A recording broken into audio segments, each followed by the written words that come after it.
Welcome to 37 news. చదువుతున్నది శ్యామ్ కుమార్. నిరంతరం వార్తల కోసం చూస్తూనే ఉండండి మీ 37 న్యూస్.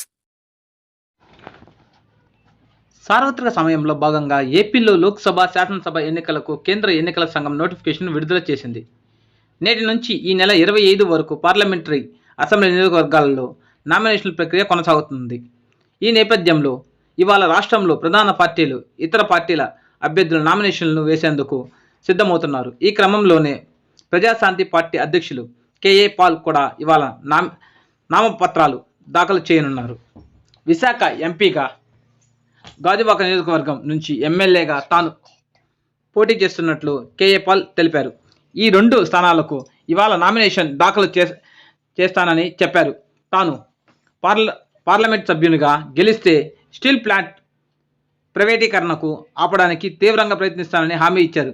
ఇక గాజువాక నుంచి ఎమ్మెల్యేగా ఎన్నికైతే ఆంధ్రప్రదేశ్ రాష్ట్ర సమస్యలను పరిష్కరిస్తానని తెలిపారు.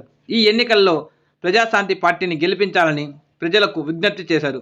తమ పార్టీ టికెట్ కోసం 3,000 మంది దరఖాస్తు చేసుకున్నారని, అందులో అర్హులైన అభ్యర్థులకు ఎంపిక చేసి రాష్ట్రంలోని వివిధ అసెంబ్లీ నియోజకవర్గాల్లో బరిలోకి దించుతానన్నారు.